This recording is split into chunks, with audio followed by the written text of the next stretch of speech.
I thought I'd give a quick update on what I'm up to. I don't seem to have done a video for a little while. There's been reasons for that, but I'm back at the modelling bench, which is great. Having finished the Lancaster, which is Model 2, this is Model 3, and it's a Larry's 1/72nd scale Apache longbow. I've got the body together, as you can see, and it's part painted, it's undercoated, and I've got the first coat of green on top of that. There's still quite a bit to do. I've managed to get rid of all the seam lines, and it's coming together rather well. I'm quite pleased with it, actually. It's looking okay. I'm going to have some fun weighting the rotor blades a little. I've not done that before, so that'll be interesting to see how we do. But I'm quite enjoying this build. At the moment, it's on hold because one of the reasons I haven't been able to get to the bench is that I've had a bad back. So I can't, unfortunately, get the hose for the spray booth out of the window because the window's quite high and I don't want to be stretching up. So, so that's ongoing. So I thought I would start on the next model.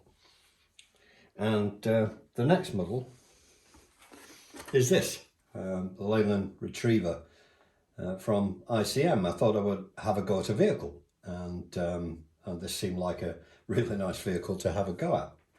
So I've made a start, and I've been really enjoying myself at the bench today. And here's the chassis. It's quite complex. There's some very small parts, such as these levers here, really small, but they've gone together well. I've still one or two little bits of seam lines to get rid of on the leaf springs, but the rest of it has gone together really nicely, and it's a good solid chassis, so I'm pleased with that.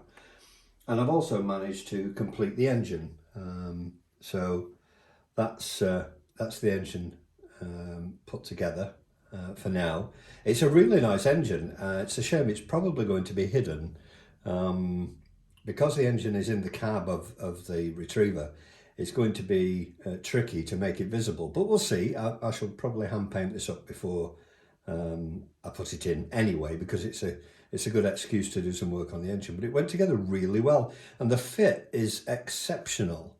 I've had to do very little to get things to go together. I haven't used any filler at all so far, which is quite remarkable. So I'm really enjoying it. I've only found a couple of small errors in here, or at least things that could be improved. There's a section here for the gearbox, the clutch housing, I guess that is, but I've said check for next page for fit. It will go in either way up, and you do need to check over. When you do, you see that there's a locating hole just here. So by checking carefully, you can make sure you get that in the right way up. I got it in the wrong way up initially, but I was able to get it apart and redo it.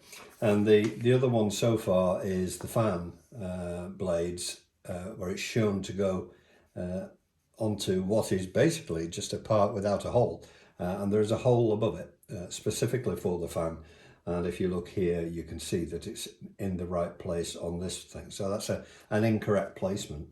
But I'm up to here, I'm up to part 26, so I'm going to call that quits for today, but I've really truly enjoyed doing it, and I'll be able to get the engine fitted once I've painted it up, but I shall paint it all the same as the chassis, and then I'll go back over the engine and do some brush painting just to bring out the highlights. I know it won't be seen, but I'll know it's there and it'll be good to do.